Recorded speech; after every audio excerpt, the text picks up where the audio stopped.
Mixed feelings as Hezbollah and Israel carry out a high-profile prisoners swap. Why is it happening now? Who stands to gain? And what's the next move between these old enemies? This is Inside Story.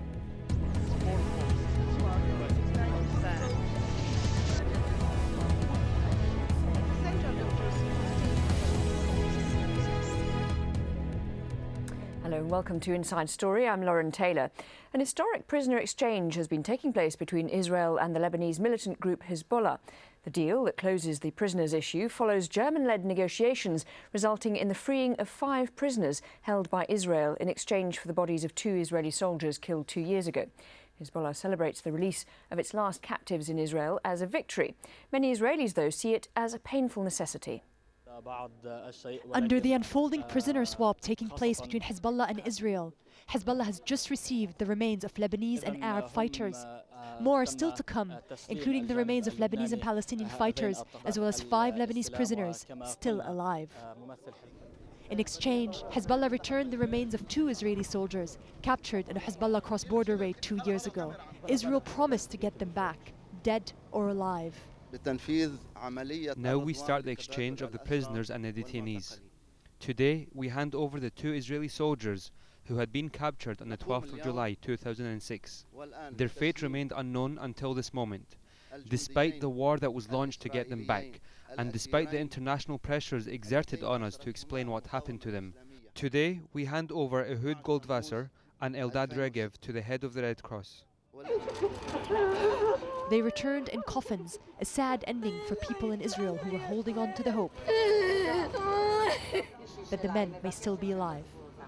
For us, it's a sad day, but it's one with the expectation of closure. We're not happy, but we do feel that we're filling the moral aspect of the State of Israel. An obligation the Israeli government says it is living up to, despite what many in Israel see as an unfair exchange. 2 dead Israelis in return for the remains of many Arab fighters and 5 alive Lebanese ones. Including this one, the most controversial of all, Samir Qantar. Qantar was serving 4 life sentences in an Israeli jail for what Israel believes is his key role in killing an Israeli man and his 2 daughters in 1979. He, along with the 4 others, are set to come home to mass celebrations and a national homecoming, as people in Lebanon wait to welcome their men and women home. Zaina Awad, Al Jazeera. Well, joining our discussion today are our guests in Beirut, AHMAD MOUSALLI, a politics professor at the American University of Beirut and an expert on Islamic movements. Also in Beirut, Nicholas No, founder and editor of the Beirut-based news service MIDEAST Wire. And in Jerusalem, Ephraim Inbar, a politics professor at Bar-Ilan University and the director of the Begin Sadat Center for Strategic Studies. Nicholas No, if I could come to you first of all. We know that Hezbollah sees this exchange as a victory for Hezbollah. What, if anything, does Israel gain from this? What does Israel gain from the prisoner swap right now? Yes. Is that your question? Yeah. Well, I'm not an expert on Israeli politics. Perhaps your other guests could answer that more directly. But I think the general mood here in Lebanon is that there has been over the last several weeks, indeed the last few months, an internal political dynamic pushing forward Ehud Olmert's very fragile government on a number of fronts, this being one of them. The other fronts most notably being indirect negotiations via Turkey with Syria, ongoing prisoner negotiations with Hamas over Gilad Shalit, and also a number of other fronts as well, vis-a-vis Iran, etc. So I think the sentiment here, at least, is that the dynamic for having this prisoner exchange happen now was really being pushed forward by a certain Israeli necessity, an Israeli dynamic. My sense is that Hezbollah is basically true to its word on these prisoner exchanges, that they really have their own internal logic that are free from political considerations, although one has to keep in mind that Hezbollah is particularly gifted at stage managing these kind of events. I mean, literally, this prisoner exchange is happening 2 years after the original incident. Okay, Ephraim Inbar, would you agree with that version of events, that it's an Israeli necessity, or do you think that this prisoner swap could have been avoided? I would agree that the main motivation for having this swap is domestic pressure. I think the parents of the soldiers succeeded in mounting tremendous pressure on the government.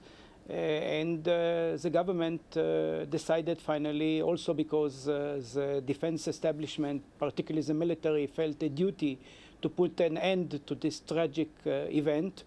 And all those factors brought about a government decision to go for a deal with Hezbollah at this particular time. What about you? Is the timing significant, AHMAD MOUSALLI? Is the timing, do you think, in any way particularly important? Well, I think the timing does have to do with all of the things mentioned by the previous speakers. I think the Israelis are trying now to at least close or ease some of the problems vis-a-vis the immediate Arab-Israeli conflict. You see some kind of movement with Israel, with Syria, with even Hamas and Hezbollah. I think now the focus is more on Iran.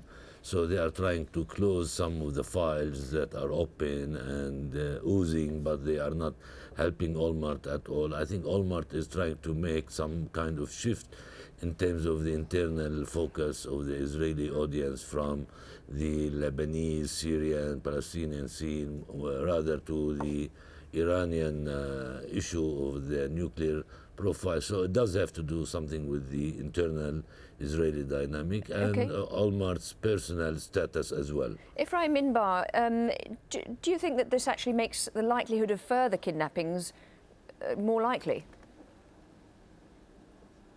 It's not clear. I think it's not necessarily that Hamas is interested in a deal now over the fate of Corporal Gilad Shalit. I think there are separate dynamics vis-a-vis Hamas and the Lebanese front is a separate story.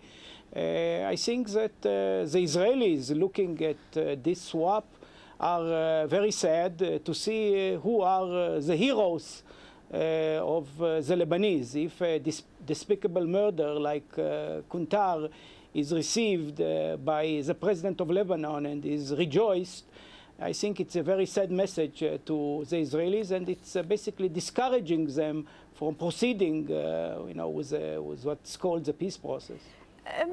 Nicholas No, how much support is there really, though, for what Hezbollah has done with this negotiating this kind of deal, independently, really, of what the government has been up to? Well, there are two things to say on that point. One is that we'll see later on today. I've been in the studio here. I'm not sure if the delayed reception at the airport has gone through. There's going to be a massive celebration, a speech by Nasrallah. He may or may not appear, as he did a few months ago, which will undoubtedly draw, if not 1 million, probably more, Lebanese of all different sects, all political persuasions, to Dahi. So I think that's one indication, perhaps, of the sort of national sentiment behind this prisoner swap, but also the underlying message, too, which is that, even if you believe, as many Lebanese do within Lebanon, that Hezbollah is a state within a state, illegitimate state within a state, still today it was Hezbollah's arms, essentially, that were able to bring back the remains and bring back live prisoners to Lebanon. And that is something that's very difficult to argue against. I think in these coming months, after this file is closed, and this goes to your previous question, I do think that the issue of capturing operations, all things being relatively equal going forward, is pretty much closed. And I think we probably will see, I don't want to speculate too much, probably see Nasrallah speak to that issue later on today. But from this standpoint right now, the issues going forward in these coming months for the unity government are going to be Hezbollah's arms, and this prisoner swap issue, at least certainly for those opposed to Hezbollah's arms, is going to sort of be swept under the rug as okay, you scored your victory, but we've got all these other significant problems that need to be addressed. Okay, AHMAD MOUSALLI, I think, if I understood that right, Nicholas No was suggesting that that's really the end of the kidnapping tactic. Is that how you see it? Well, it doesn't have to be, at least for the time being. I think the balance of power will not propel Hezbollah to go after Israeli soldiers unless the SHEBAA issue is not dealt with. Definitely, I think as a tactic is not out of Hezbollah's thinking or means of work. And also, however, I think what the point he raised up is very well taken, which is that might be used later on in terms of what is called the defense policy of Lebanon vis-a-vis Israel in particular. But I think the exchange of prisoners will not change any of the Hezbollah tactics or strategy, and therefore I think this is ultimately will prove to be a major victory for Hezbollah rather than weakness as some others are trying to do. As you know, the Lebanese government is very soon to submit its governmental statement to the parliament to get the vote of confidence, and some people were hoping that the exchange of prisoners as well as the SHEBAA issue, if it goes through, which so far does not seem to be so, will be used to take out the legitimacy of the resistance from the statement that will be put forward by the Lebanese government. I think all of this is wishful thinking. It will not take place. I think the statement will include the right to resist Israel, given the fact that Israel is still in occupation of SHEBAA, is still has to do with other issues, including the Palestinian refugees and so on. Okay, let me stop you briefly there, if I can. Not just because you mentioned the SHEBAA farms, Ephraim Inbar. Do you think that will be the next big issue between Israel and Hezbollah, or Israel and Lebanon? I mean, can that be resolved in any time soon?